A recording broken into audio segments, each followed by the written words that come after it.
programa contém cenas fortes de violência e narração detalhada de crimes e agressividade. No dia 12 de novembro de 2015, a polícia foi acionada para provavelmente o local de homicídio em uma residência na região nobre de São José dos Campos.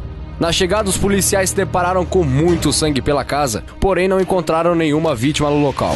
Ao longo dos últimos 6 meses, policiais civis do setor de homicídios da DIG de São José dos Campos se devotaram, se empenharam na investigação de um crime complexo, cheio de desafios, na medida em que nem o cadáver, que nós descobriríamos depois, que seria objeto de um latrocínio, havia sido encontrado.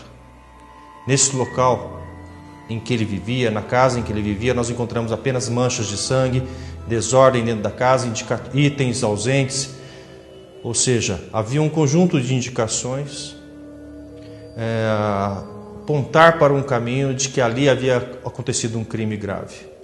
Nossos policiais então desenvolveram 2 estratégias de investigação. No primeiro caminho, começaram a entrevistar familiares, pessoas que tinham relação com a vítima.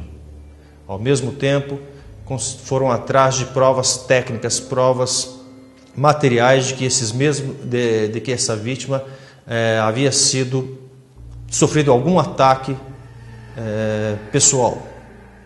E nessa dupla jornada nós conseguimos descobrir que pessoas que tiveram um relacionamento direto e indireto com a vítima haviam feito saques, haviam feito desfalques da sua conta bancária.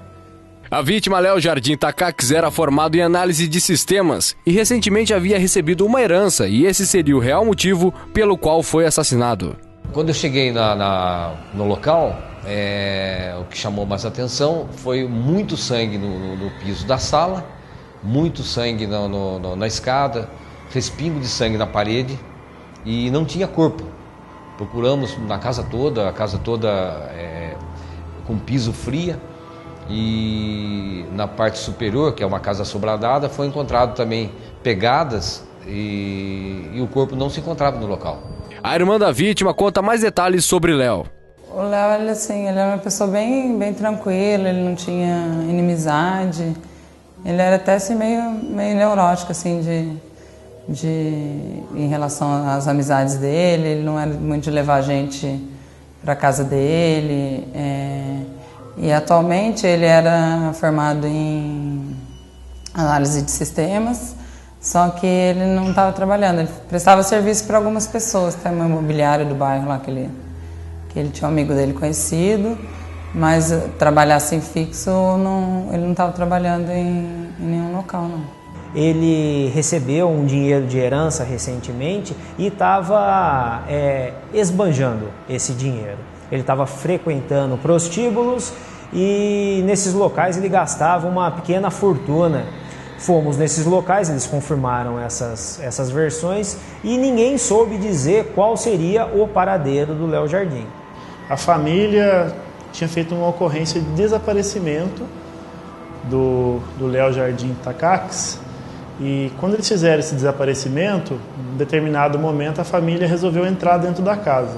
Quando eles chegaram junto com a polícia militar e forçaram a porta da casa para ver o que tinha dentro, eles encontraram uma cena estarrecedora, com bastante sangue. Foi assim, bem difícil, porque no começo a gente não tinha a menor ideia do que tinha acontecido, como aconteceu, porque foi muito forte eu abrir a casa e encontrar daquele jeito, né? Porque eu não imaginava, eu dei falta dele e eu achei que ele poderia estar viajando, e eu fui assim, acabei abrindo mesmo, porque eu falei, já tinha uma semana e ninguém tinha notícia, e falei, ele morava sozinho, falei, vai que ele passou mal, né? Ele bebia muito, né? Eu falei, vai que ele passou mal, caiu dentro da casa, não sei o que aconteceu. Aí foi quando eu decidi, eu e meu tio, ir lá na casa abrir. Foi quando a gente deparou com a cena da casa toda ensanguentada. E aí foi assim, acho que eu fiquei uns 15 dias que eu não conseguia nem dormir, porque eu morei naquela casa, minha mãe viveu naquela casa, então era o local assim, onde minha mãe ficava. Minha mãe teve câncer, então a poltrona dela estava toda suja de sangue, no local que ela ficou os últimos dias dela lá. E eu sabia que alguma coisa muito grave tinha acontecido pelo fato dele ter um cuidado muito grande com a casa da minha mãe. Então foi assim, bem desesperador todo o tempo que a gente ficou esperando até a polícia começar a ligar os fatos e começar a explicar pra gente o que tinha realmente acontecido. As primeiras diligências que nós fizemos foram no sentido de tentar entender o que tinha acontecido. Na própria residência, no local do crime, a gente encontrou um recibo de pagamento de uma boate, de uma casa de prostituição que tem aqui em São José dos Campos, ali na região central. Então a gente começou a ver uma associação entre esses dois locais. Começamos a fazer diligência no sentido de quebra de sigilo bancário e verificamos que mesmo após o desaparecimento aconteceu vários gastos no cartão e que antes do desaparecimento teve um total de uns 14 mil reais que foram gastos em menos de uma semana naquele estabelecimento, naquele prostíbulo. Isso chamou a atenção nossa.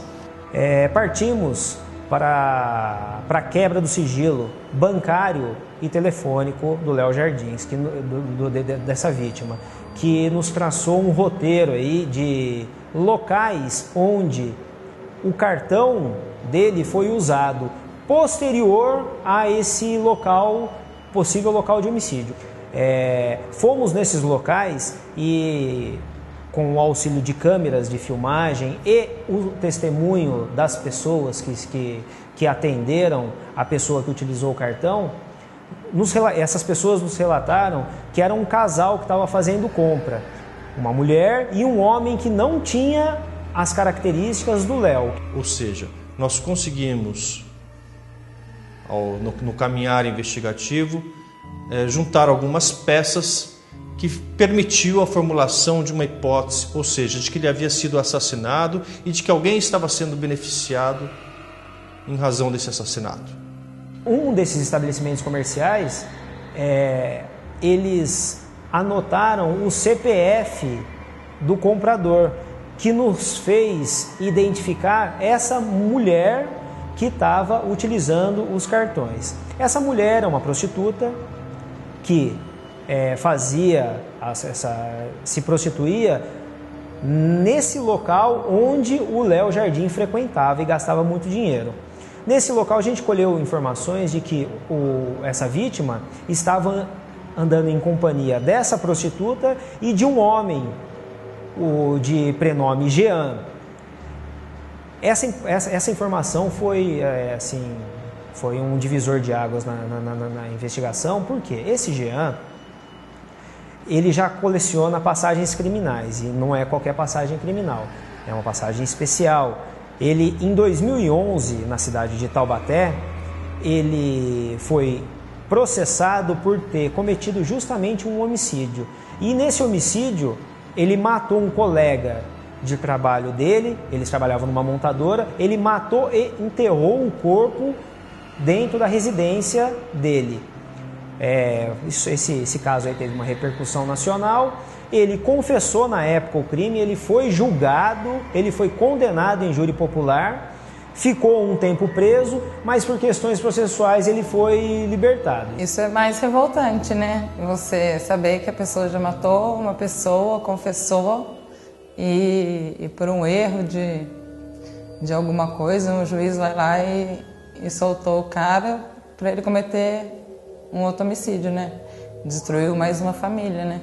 Porque meu irmão era a única parte que tinha sobrado, né? Minha mãe já tinha falecido, meu pai também. Era só eu e ele acabou com o que sobrou, né? Então eu espero que ele pague, que ele fique lá o tempo que for necessário. Se por mim ele ficava, né? Tivesse prisão perpétua no Brasil, acho que muitos crimes seriam evitados, né? Então a gente estava ali com a informação de que o suspeito de ter, em tese, matado e ocultado o corpo é justamente uma pessoa que fez isso no passado. Com base nessas informações, a nossa autoridade policial postulou pela prisão temporária, tanto do Jean quanto da namorada dele, essa prostituta. De posse desses mandados de prisão, nós fomos até a cidade de Taubaté, onde eles estavam morando, e efetivamos a incursão na residência com mandado de busca e efetivamos a prisão de ambos, tanto do Jean quanto dessa prostituta. A prisão foi um fato interessante. Foi numa sexta-feira santa. A nossa equipe trabalhou bastante naquela semana. Aí a gente estava encerrando o expediente da quinta-feira, imaginando que a gente ia descansar. Aí que chegou uma denúncia para a gente, vindo do pai da Caroline.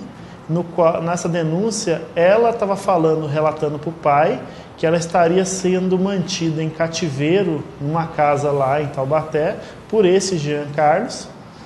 E a denúncia em si não era interessante, porque dava para sacar que tinha várias mentiras, muita coisa mal contada naquela história e que ela estava meio querendo se esquivar. Ela percebeu que o cerco estava apertando sobre ela e ela queria se esquivar disso aí. Só que a denúncia dava a localização exata onde ele estaria e junto com ela, que por coincidência era um endereço para que a gente já tinha um mandado de busca. Então, diante daquela informação, a gente viu que não tinha como esperar o feriado passar e na sexta-feira santa, 6 horas da manhã, nós estávamos lá estourando a porta da casa dele.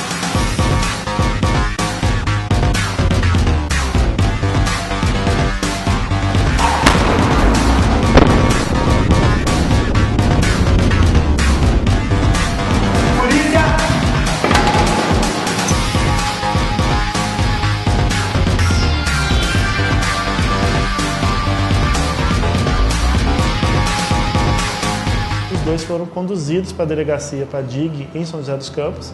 Lá foi feito... Inicialmente, nós fizemos as declarações, ela foi ouvida, a Caroline. Por quê? Porque o Jean Carlos, ele negava, ele falava, não tem nada a ver, essa história não tem nada a ver comigo. A menina, quando a gente conversou com ela sobre esse fato, ela já se rachou. Ela falou que ele era um psicopata, ela falou que ele teria confessado para ela que ele já teria matado mais de 16 pessoas desse mesmo modo. Assim que você conseguiu captar dele, quantas pessoas ele matou mais ou menos? 16. 16 pessoas? 16 pessoas. 16 pessoas. E na faca tudo? Como é que foi? Arma, faca. O Léo foi pisando na cabeça. O Léo foi pisando na cabeça. O Jean, ele foi questionado quanto ao homicídio, mas ele não quis trazer novos elementos. Aí ele negou em princípio, falou que não tinha nenhuma participação. Na verdade, senhor, eu não fiz nada com o Léo. O que aconteceu na casa? Na explicação na casa, senhor, eu não sei o que aconteceu dentro da casa. Senhor, eu tô falando a verdade, eu tô olhando o olho do senhor, tô falando, eu não matei o Léo. Eu não matei o Léo. Foi o Anderson que matou? Eu não sei, senhor. Nesse momento surgiu mais uma informação, mais um partícipe do crime. Uma pessoa de nome Anderson que também trabalhava nessa boate aí, nesse ponto de prostituição. Ele começou a apontar esse possível coautor, o Anderson, como o possível autor do crime. Quando foi colocado para ele as provas que a gente tinha, em especial o fato de ele ter gastado o cartão de crédito da vítima, dele ter ido no mercado para pegar e comprar lona plástica para pegar e enrolar o corpo, dentre diversos argumentos que a gente teve aí durante o interrogatório, ele mudou a versão e entendeu por bem apresentar uma parcial confissão do crime. Quem pediu para me comprar o material foi só, o Anderson pediu para me comprar uma lona para ele, que ele queria usar uma lona. Eu fui com o cartão que eu peguei da Carol, que é o do Léo, peguei e fui até o Wesley e comprei pro Anderson. Que o Anderson pediu que eu comprasse 2 lonas para ele, que ele falou que estava fazendo serviço na casa de uma tia dele. A versão verdadeira. Explica o que aconteceu lá. Os motivos que levaram. Não vem com historinha que você foi 3 horas da manhã para comprar lona para um amigo. Não adianta, a gente já ouviu as outras pessoas. Qual que foi a cena? Os dois participaram ou não? Sim, senhor. Com essas informações, nós passamos a trabalhar no sentido de pegar o Anderson para também prestar esclarecimentos quanto ao caso.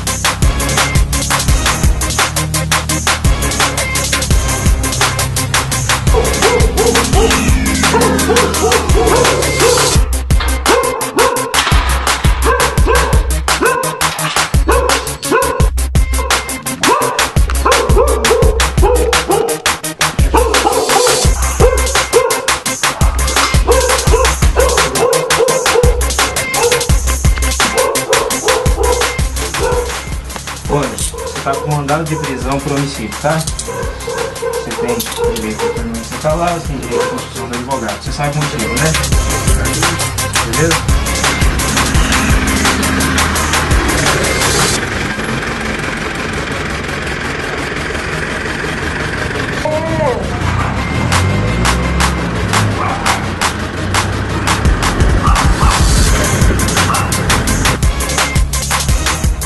Na residência nós encontramos o veículo supostamente utilizado no crime aí, né, que segundo a versão prestada pelo Jean e pela Carol, é um Cadete vinho de propriedade do irmão do Anderson.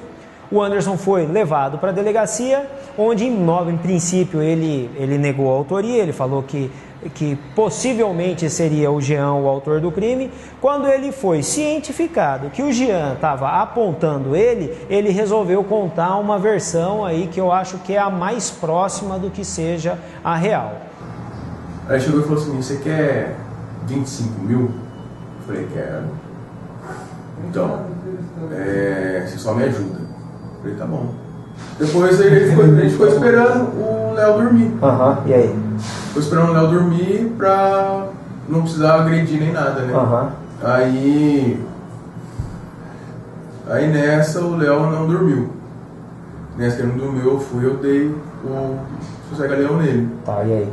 Aí ele foi, caiu e o Jean foi amarrando ele. Só que aí... Coste reta. Só que aí, do nada, eu vi que o Jean pegou um martelo. Nessa que o Jean pegou um martelo, ele foi e marretou a cabeça do Léo. Quantas vezes? Aí foi difícil, eu não vi direito, mas acho que foi mais de 5. E a Caroline falou bastante coisa.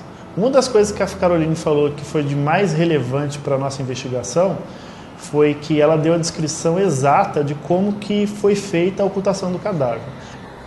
E após o Léo ter morrido, eles foram pegaram um carro, compraram uma lona, enrolaram o corpo do Léo, colocaram no porta-mala do carro, só que não estava entrando o corpo do Léo no carro, e eles levaram até uma chácara em Jacareí, uma estrada, chácara de Jacareí, e tacaram fogo no corpo do Léo. Foram feitas pesquisas em nosso banco de dados, nós descobrimos que na mesma época havia sido elaborado um boletim de ocorrência de encontro de cadáver. Fizemos mais um trabalho de pesquisa. Nesse lugar, o cadáver que lá foi encontrado apresentava lesões graves no crânio, indicativas de que haviam sido causadas por um instrumento contundente, por um instrumento pesado. Na hora de colocar o corpo da vítima no porta-mala, ele não cabia direito. Eles tiveram que dar um golpe no pescoço da vítima que quebrou o pescoço para caber no porta-mala. Aí eu lembro quando você fez assim, o Anderson deu um chute na cabeça dele, porque a cabeça do Léo ficou para fora. Aí o Anderson fez assim, aí eu falei, cara, olha o estralo. Eu falei para ele assim, aí ele colocou dentro. Quebrou o pescoço? Ele falou que foi você que fez isso. Meu Deus do céu, foi ele. Nem tem o fogo, apesar de ser gordo, não tem nem força pra isso. Ele pegou assim, fez assim, aí o corpo entrou dentro do porta-malas. Eu falei, caralho, pra tirar isso aí vai ser foda. A partir disso, nós fizemos um levantamento da questão da telefonia, né? Porque a gente precisava provar também que a participação efetiva de cada um deles. O Anderson foi apontado pelo Jean como sendo o autor do crime. A Caroline falou que foi o Anderson e o Jean. E o Jean falou que foi o Anderson. Então o que nós fizemos? Nós pegamos o registro telefônico, do número de telefone celular dos dois, certo? E pelo estudo que é feito da posição deles em relação às antenas na época do crime, a gente conseguiu verificar no mapa que no momento em que o crime aconteceu, os dois estavam no local do crime. Então, por esse rastreamento de antenas de telefonia celular, mesmo tendo acontecido isso no dia 12 de novembro, por volta de 16h30, foi o horário que aconteceu esse crime. A gente conseguiu definir que os dois estavam dentro da casa. Estou saindo agora, juntamente com ele, para fazer uma simulação, uma reprodução dos fatos, do que ele está nos contando agora. Então nós vamos no local do crime e posteriormente no local onde ele jogou o corpo.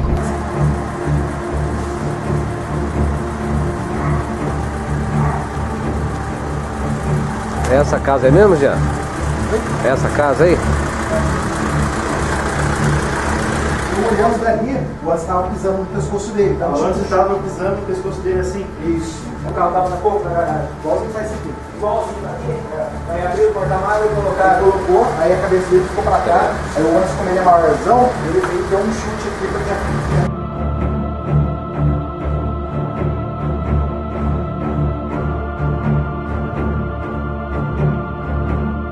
Explosão, entendeu? A gente terminou com a diligência de hoje, aí prendendo o último suspeito.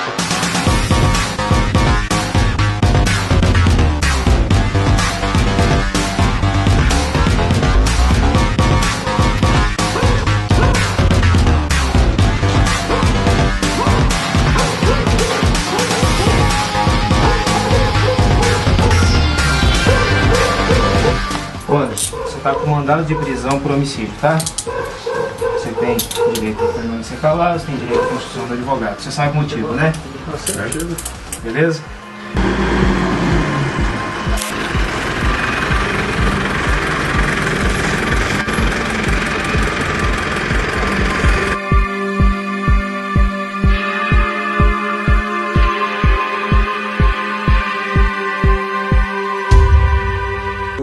Eu dei o José Galeão nele. Tá, e aí? Aí ele foi, caiu e o Jean foi amarrando ele. Do nada eu vi que o Jean pegou um martelo. Nessa que o Jean pegou um martelo, ele foi e marretou a cabeça do Léo. Ele apresentava ferimentos no crânio. Foi quando o Jean, utilizando um martelinho, ele pegou e desferiu golpes na cabeça do Léo até ele morrer ali no local. O que chama a atenção nesse caso é que um dos autores, Jean, cometeu um crime muito próximo, muito similar, 5 anos atrás, na cidade de Taubaté, na cidade vizinha de Taubaté. Lá em Taubaté, ele assassinou um sujeito a golpes de martelo, enterrou o cadáver no quintal da sua residência. O cadáver, quando foi encontrado, tinha braçadeiras de plástico, também com o objetivo de subtrair valores desse indivíduo. A gente não entende como que ele conseguiu um requinte assim, de crueldade na casa. Eu não fui lá, eu não vi, mas quem foi lá, que acompanhou tudo lá, viu, a casa estava toda cheia de sangue, tinha sangue na parede, tinha sangue em quase todas as paredes da casa, no corredor, no quarto. Então houve uma tortura ali, sabe? Houve uma coisa muito feia ali. Sabe, eu não quero nem imaginar a cena, sabe? Eu não gosto nem de imaginar. Mas a única coisa que eu sei, que eu sinto, é que meu marido sofreu muito. Porque a gente não imaginava que ele ia matar o meu marido por causa de o quê? De 3, de 4, 5 mil reais, no máximo que o meu marido ia pegar, se saísse de férias, uns 5 mil reais, vamos supor. A gente não entendia por que ele matou, só por causa disso daí, só por causa dos 5 mil que ele fez tudo isso. Então eu acho assim que a justiça falhou muito, deixando um assassino desse cruel, muito cruel na rua, né, permitindo que outras famílias passassem o que nós passamos. Então a gente fica, poxa, será que a justiça vai soltar de novo? Porque soltou da primeira vez, né? Se ele saiu pela porta da frente, ele não pode sair de novo? Porque ele tem um bom advogado, ele tem dinheiro, não sei. A gente não sabe o que... Sabe, a gente não entende por que a justiça deixou sair um cara desse, um cara frio, um cara cruel, um cara frio. 5 anos depois, ele comete um assassinato com um padrão bastante similar, bastante próximo. Aqui em São José dos Campos, Léo Takacs foi assassinado a golpes de martelo, teve os braços e pés atados com braçadeiras de plástico, o corpo foi envolvido numa lona e depois levado até Jacareí, onde foi descartado. Então, se vocês prestarem bem atenção, vocês vão conseguir discernir um padrão de comportamento, um padrão, um modus operandi muito característico, que reflete a personalidade desse sujeito. Lá ele matou para roubar a golpes de martelo e tentou se desfazer do cadáver. Aqui ele matou a golpes de martelo e tentou se desfazer do cadáver. Além de tudo isso, feriu a nossa atenção o comportamento de Jean.